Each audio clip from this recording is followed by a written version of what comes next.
Thank you. Thank you. Thank you. Thank you all. You may be seated. Thank you. Let me start by saying good morning. Good morning. I am truly humbled to be here on this beautiful morning in this holy sanctuary where so much work has been done over the years to move our country forward. I'd like to extend my thanks to Senator Jones for that kind introduction and for graciously agreeing to serve as my host on this visit. I would also like to give my sincerest thanks to Reverend Price for inviting me to speak at today's service.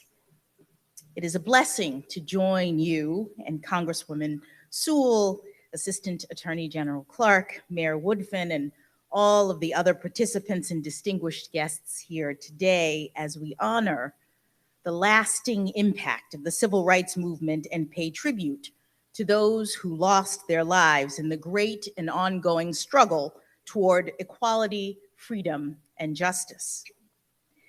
Now, I'd be remiss if I did not take a moment to acknowledge at the outset those present now who were also in this church 60 years ago today at the scene of the tragic event that has brought us together. To the survivors and the victims, I cannot imagine the strength that it must take to keep coming back here after what you have endured. May we all learn from your commitment to this cause and for the grace that you have repeatedly shown, even in your longstanding grief.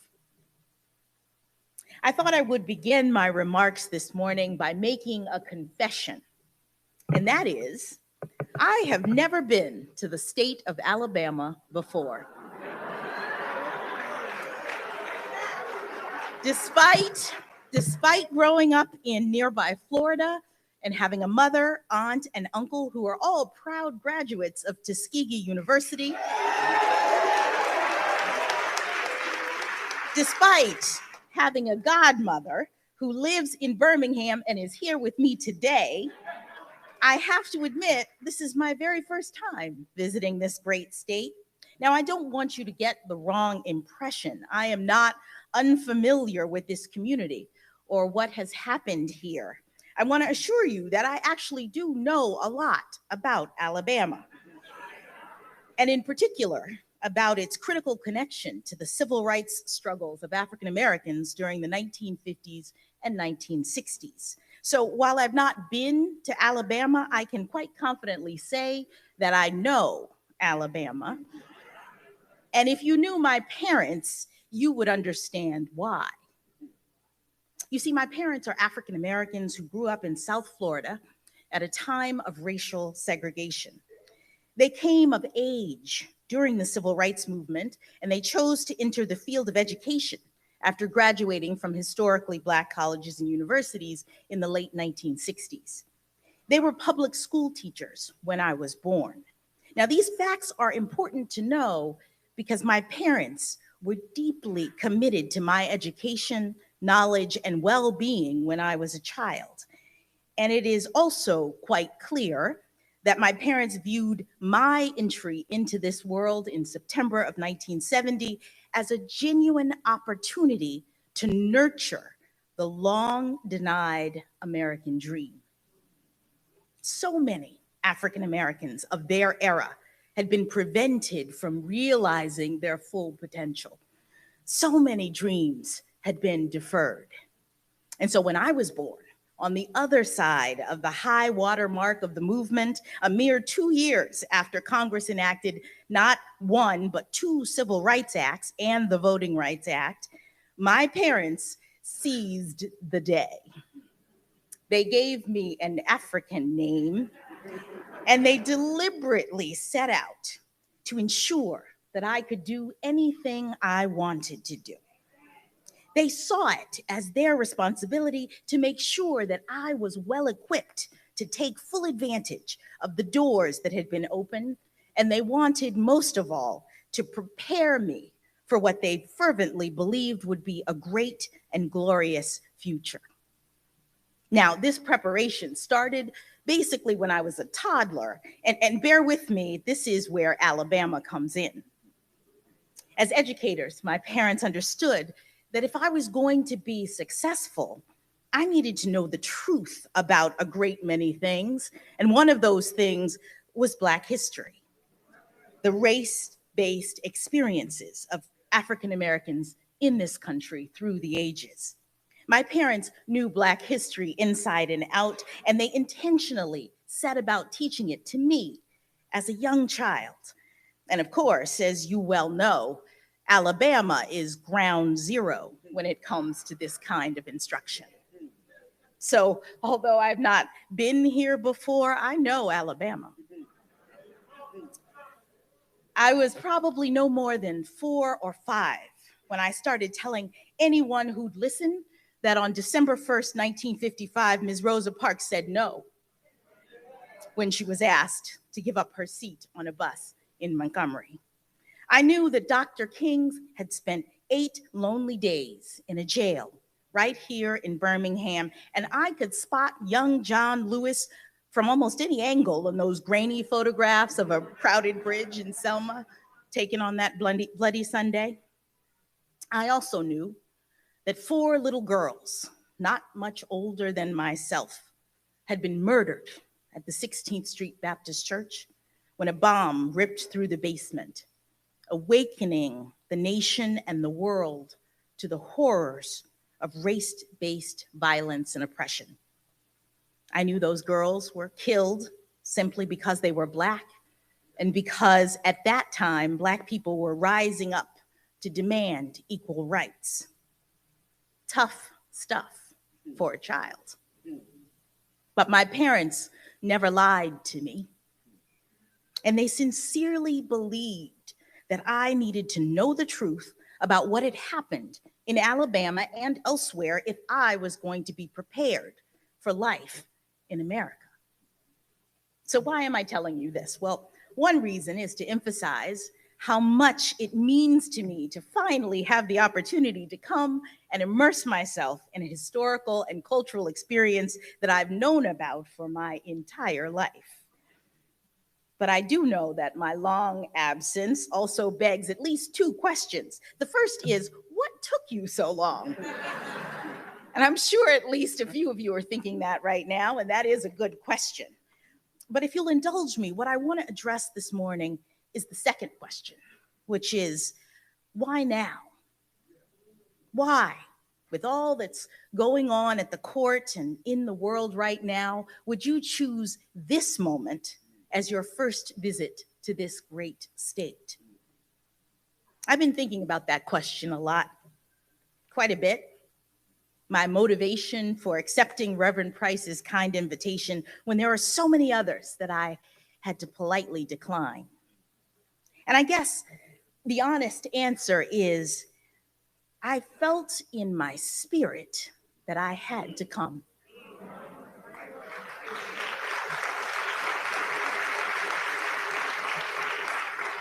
You see,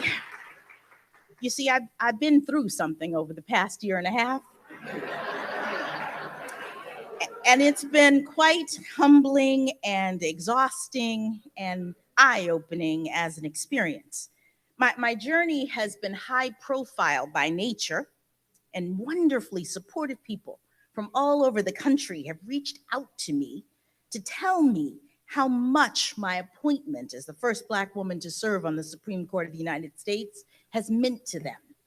Some have even said they never thought they would see this happen in their lifetimes. And what has happened, I think, is that all of the attention to my race and my gender and the historical nature of my appointment has caused me to develop an intense yearning to better understand why.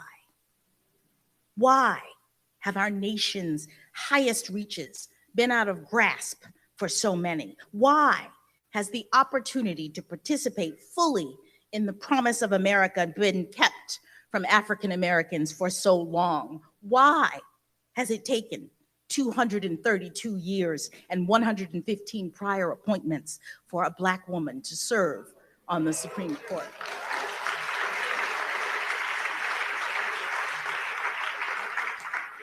So I've come to Alabama to wrestle with those questions in a community that knows firsthand how difficult the journey has been.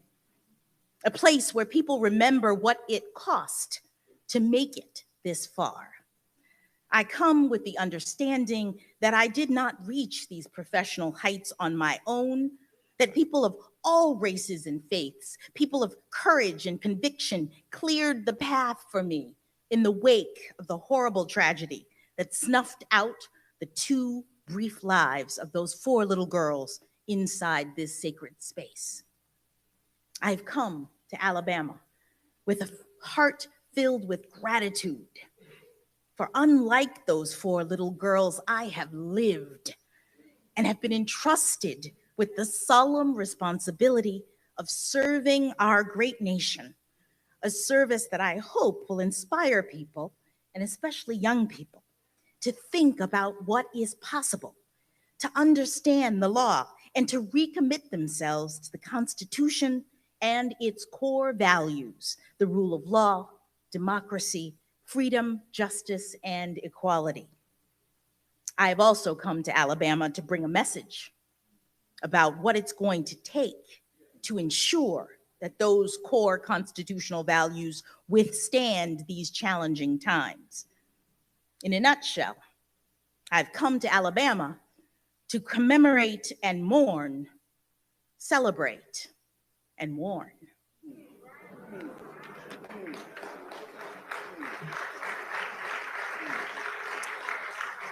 According to Webster's New World Dictionary, to commemorate means to call to mind, to keep alive the memory of, to remind.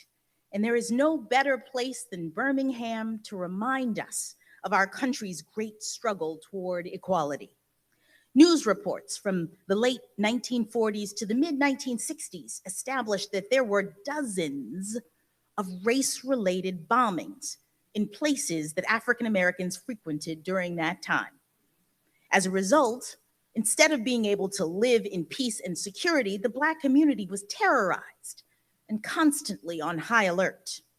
Churches in particular had become and continue to be targets of hate because of what they represent, because they are promoters of love and faith, that most precious of materials, the substance of things hoped for, the evidence of things not seen. And yet, the tragedy that occurred here on September 15th, 1963 was singular. We all know the story, but it bears repeating that 60 years ago today, a bundle of dynamite ripped through this church on a Sunday morning. Survivor Sarah Collins Rudolph, who is with us here today, remembers a deafening sound, almost like a freight train. The blast had been ear-splitting, but she could still hear a voice crying out that the church had been bombed. Sarah was loaded into an ambulance for African Americans and taken to University Hospital, whose entrances and wards were still racially segregated. There were over 20 pieces of glass in her face, including her eyes. The explosion killed Sarah's sister, Addie Mae Collins, and 3 other young girls, Denise McNair, Carol Robertson, and Cynthia Morris Wesley, all of whom had been in this church basement that morning. As a mother of 2 young women who will always be my little girls, I can imagine no greater horror than to lose a child this way. And even now, 6 decades later, the magnitude of that tragic loss weighs heavily on all of us, because those girls were just getting started.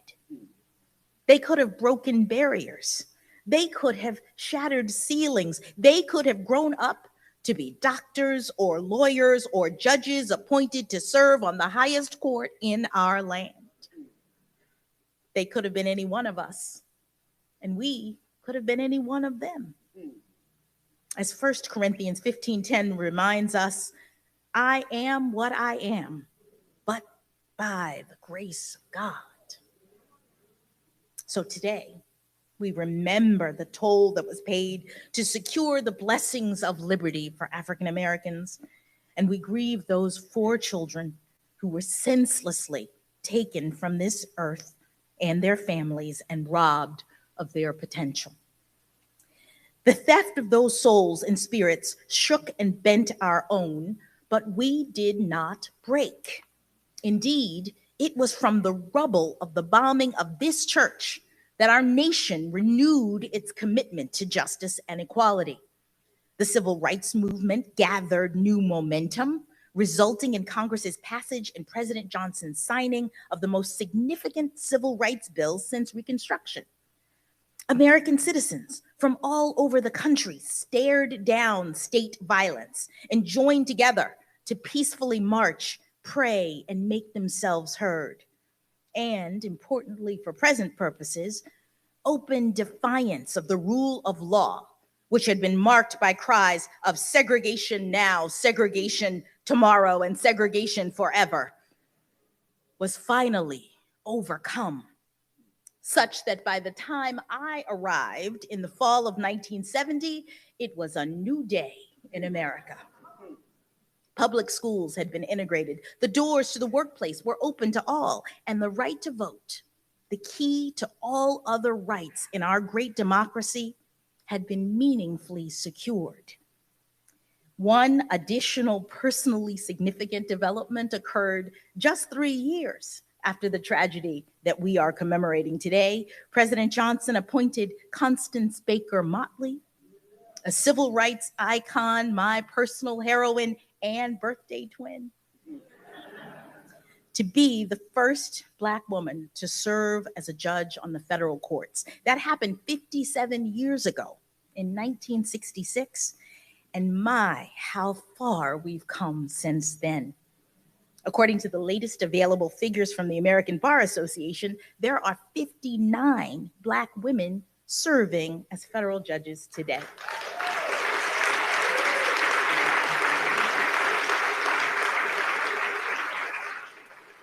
All of those appointments, including mine, are a bold marker of our nation's collective progress. They give new meaning to the 4 words etched above the Supreme Court's front entrance: equal justice under law, because they demonstrate plainly that anyone and everyone has an opportunity to thrive.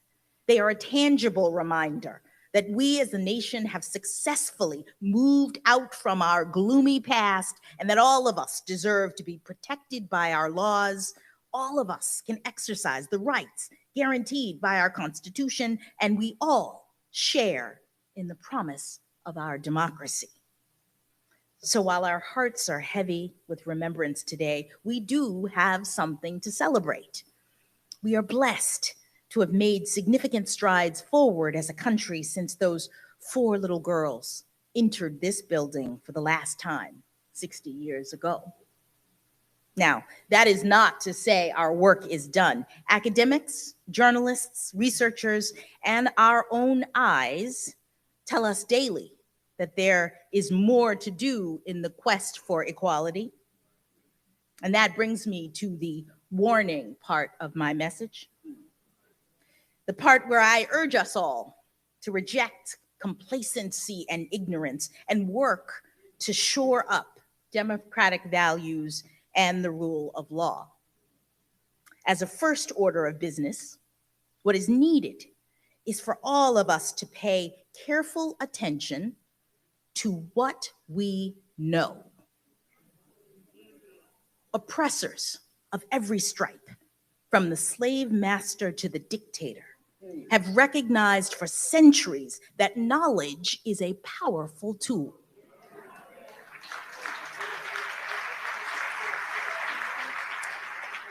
They have seen that once acquired, it can be wielded. And once wielded, it is transformative. Knowledge emboldens people and it frees them. The work of our time is maintaining that hard-won freedom. And to do that, we're going to need the truth, the whole truth about our past. We must teach it to our children and preserve it for theirs. In other words, my parents were right all along. As I explained at the outset, during my time as a youngster, my parents taught me lots of uplifting things about places like Birmingham and Montgomery and Selma, the marches and the meetings, the sense of empowerment from belonging to a community in action. Like many of you, I cut my teeth on movement songs, lift every voice and sing. Ain't gonna let nobody turn me around. Keep your eyes on the prize, hold on. But my parents also taught me about the darker moments of the time. The dogs, the fire hoses, the bombs. There was a reason my parents felt it was important to introduce me to those uncomfortable topics. And it was not to make me feel like a victim or crush my spirits. To the contrary, my parents understood that I had to know those hard truths in order to expand my horizons. They understood that we can only know where we are and where we're going if we realize where we've been.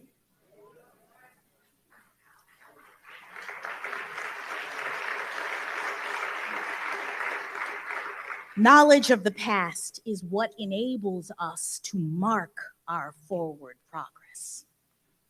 If we're going to continue to move forward as a nation, we cannot allow concerns about discomfort to displace knowledge, truth, or history. It is certainly the case that parts of this country's story can be hard to think about. I know that atrocities like the one we are memorializing today are difficult to remember and relive. But I also know that it is dangerous to forget them. We cannot forget because the uncomfortable lessons are often the ones that teach us the most about ourselves. We cannot forget because we cannot learn from past mistakes we do not know exist. 120 years ago, writing in favor of education for Black Americans, W.E.B. Du Bois mused that the problems of social advance must inevitably come. Problems of work and wages, of families and homes, of morals, and the true valuing of the things in life. But he also theorized about the response to these important quandaries, asking, can there be any possible solution other than by study and thought and an appeal to the rich experience of the past? His question and his mission to root out ignorance in this country has become no less urgent in this intervening century. So yes, learning about our country's history can be painful, but history is also our best teacher. Yes, our past is filled with too much violence, too much hatred, too much prejudice. But can we really say that we are not confronting those same evils now? We have to own even the darkest parts of our past, understand them, and vow never to repeat them.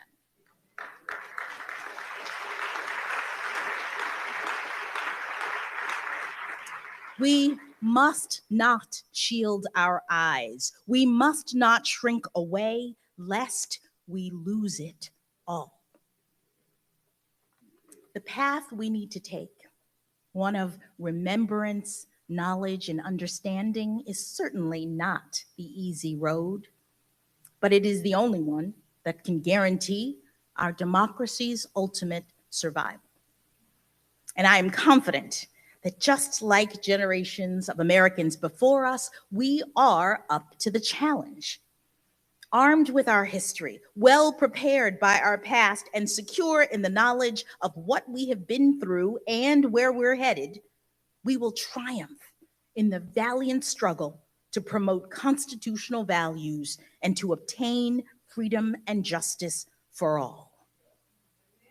In the time that I've been here, I am so pleased to see that Birmingham is already doing much of this important work. The commemorative week, of which today's memorial service is a part, not only preserves the history, it brings to life for a new generation the daily struggles and injustices of the not so distant past. Birmingham's efforts are part of that long arc bending toward justice, and I hope that they will be a model for similar efforts throughout the country. I will close on that optimistic note, for if nothing else, I have faith in our great nation. The people of this country have seen challenging times before, and still we rise.